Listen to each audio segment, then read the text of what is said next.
La nit de Santa Llúcia és la festa de les lletres catalanes, que nosaltres celebrem des de fa 58 anys,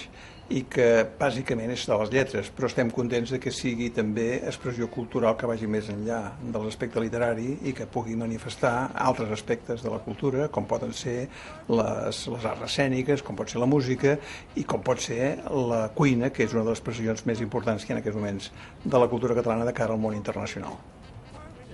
Oh, oh, baby.